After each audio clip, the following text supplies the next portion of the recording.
الحمد لله رب العالمين والعاقبة للمتقين والصلاة والسلام على سيد الأنبياء والمرسلين أما بعد فأعوذ بالله من الشيطان الرجيم بسم الله الرحمن الرحيم وإن كنتم في ريب مما نزلنا على عبدنا فأتوا بسورة من مثله وادعوا شهداءكم من دون الله إن كنتم صادقين فإن لم تفعلوا ولن تفعلوا فاتقوا النار التي وقودها الناس والحجارة أعدت للكافرين صدق اللہ العظیم۔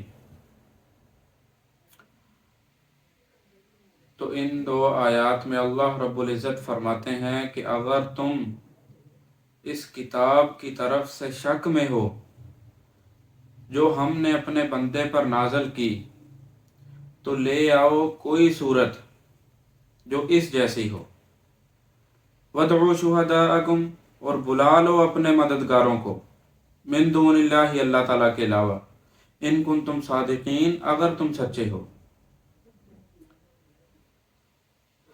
تو اس میں رسالت محمدیہ صلی اللہ علیہ وسلم کی دلیل اور قرآن پاک کا اعجاز ذکر کیا گیا ہے۔ توحید کے ثابت کرنے کے بعد رسالت کے ماننے اور تسلیم کرنے کی دعوت دی جاتی ہے۔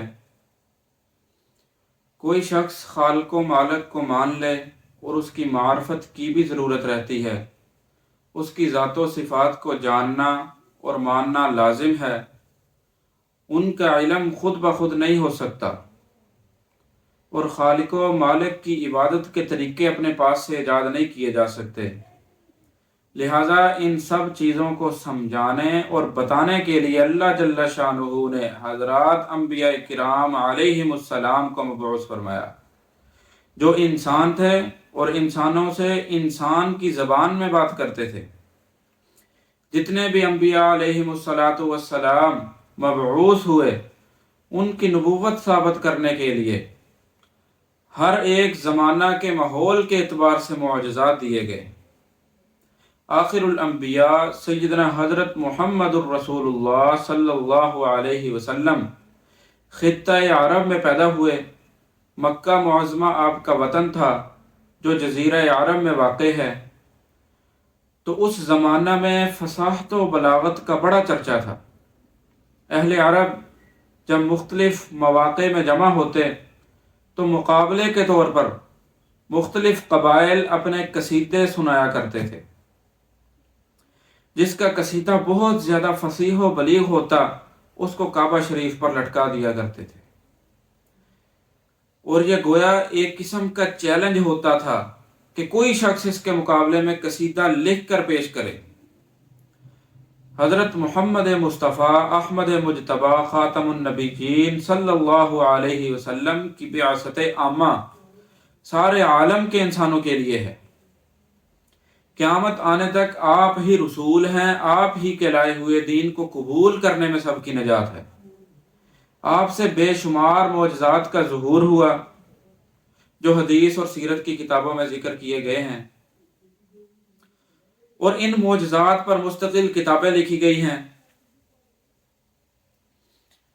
ان معجزات میں بہت بڑا معجزہ اللہ تعالیٰ کی وہ کتاب ہے جو آپ پر نازل ہوئی، جس کا نام قرآن مجید ہے۔ اس زمانہ میں چونکہ فصاحت و بلاغت کا بہت چرچا تھا، مخاطبین اولین چونکہ اہل عرب ہی تھے، اس لیے یہ ایسا معجزہ دے دیا گیا جس کی فصاحت و بلاغت کے سامنے تمام شعراء عرب عاجز رہ گئے، اور اس کو دیکھ کر بہت سے شعراء نے کلام کہنا ہی چھوڑ دیا، جن میں حضرت لبید بن ربیہ رضی اللہ عنہ بھی ہیں۔ ان کا قصیدہ بھی ان قصائد میں شامل ہے، جن کو مقابلے کے لیے خانہ کعبہ پر لٹکا دیا جاتا تھا، تو انہوں نے اسلام قبول کر لیا تھا۔ تو مذکورہ بالا آیات میں اہل عرب کو قرآن جیسی صورت بنا کر پیش کرنے کے لیے تحدی کی گئی ہے، یعنی مقابلہ میں کوئی صورت لانے کا چیلنج کیا گیا ہے، اور فرمایا ہے کہ تم سب اپنے حامیوں اور مددگاروں کو بلا لو، اللہ تعالیٰ کے سوا سارے حمایتیوں کو جمع کرو، پھر قرآن کریم جیسی ایک صورت بنا کر پیش کر دو۔ پہلے 10 صورتیں بنا کر لانے کا چیلنج کیا گیا تھا، پھر ایک صورت لانے کا چیلنج کیا گیا۔ تمام فصحاء بلغاء ایک چھوٹی صورت بھی بنا کر نہ لا سکے اور یکسر عاجز رہ گئے۔ سورہ یونس میں ارشاد فرمایا قُلْ فَأْتُوا بِسُورَةٍ مِّن مِّثْلِهِ وَادْعُوا شُهَدَاءَكُم مِّن دُونِ اللَّهِ إِن كُنتُمْ صَادِقِينَ، آپ فرما دیجئے کہ لے آؤ تم کوئی ایک صورت، اس جیسی ایک صورت، اور بلا لو جس کو بھی بلا سکتے ہو اللہ تعالیٰ کے سوا، ان کنتم صادقین، اگر تم سچے ہو۔ قرآن کریم کا معجزہ ہونا ایسی ظاہر بات ہے جو سب کے سامنے ہے اور سب کو اس کا اقرار ہے، دشمن بھی اس کو جانتے ہیں اور مانتے رہے ہیں۔ زمانہ نزول قرآن میں بعض جاہلوں نے تو یہ کہہ کر اپنی خفت مٹانے کی کوشش کی کہ لو نشاء لقلنا مثل ھذا، اگر ہم چاہیں تو اس جیسا کہہ دیں، لیکن کر کچھ نہ سکے۔ اور کچھ لوگوں نے قرآن کے مقابلے میں کچھ عبارتیں بنائی، پھر خود ہی جب اکٹھے ہو کر بیٹھے تو تسلیم کر لیا کہ یہ قرآن جیسی نہیں ہے۔ تو آج تک کوئی بھی قرآن کی مثل ایک آیت بھی نہیں لا سکا اور نہ لا سکے گا انشاءاللہ، جیسا کہ اگلی آیت میں ارشاد ہے۔ اور سورہ بنی اسرائیل میں فرمایا قُلْ لَئِنِ اجْتَمَعَتِ الْإِنسُ وَالْجِنُّ عَلَىٰ أَن يَأْتُوا بِمِثْلِ هَٰذَا الْقُرْآنِ لَا يَأْتُونَ بِمِثْلِهِ وَلَوْ كَانَ بَعْضُهُمْ لِبَعْضٍ ظَهِيرًا، آپ فرما دیجئے کہ یہ بات ضروری ہے کہ آپ اگر جمع ہو جائیں تمام انسان اور تمام جنات کہ وہ لے آئیں اس قرآن جیسا، تو نہیں لائیں گے اس جیسا، اگرچہ وہ آپس میں ایک دوسرے کے مددگار ہی بن جائیں۔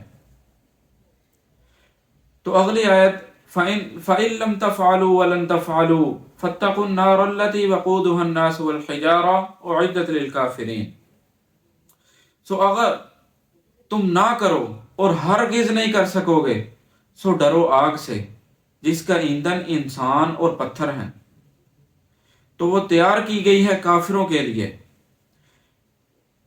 تو اس آیت میں فرمایا ہے کہ تم ہرگز قرآن کے مقابلے سے عاجز ہو اور ہرگز تم اس جیسی صورت بنا کر نہیں لا سکتے اور کبھی بھی نہ لا سکو گے۔ اس میں رہتی دنیا تک کے لیے قرآن کے دنیا میں باقی رہنے کی پیشین گوئی کے ساتھ یہ پیشین گوئی بھی ہے کہ اس جیسا کوئی بھی جماعت یا کوئی فرد نہیں بنا سکتا۔ دونوں پیشین گوئیاں صادق ہیں، سچی ہیں، سب کے سامنے ہیں، چونکہ حضرت محمد الرسول اللہ صلی اللہ علیہ وسلم کی نبوت عام ہے۔ تمام افراد انسانی جب تک بھی دنیا میں رہیں ان پر فرض ہے کہ آپ پر ایمان لائیں اور آپ کا دین قبول کریں۔ تو اللہ رب العزت نے اتنا بڑا چیلنج کرنے کے بعد تنبیہ بھی کر دی کہ اس آگ سے ڈرو جس کا ایندھن انسان اور پتھر ہیں، اعدت للکافرین، اور کافروں کے لیے وہ تیار کی گئی ہے آگ۔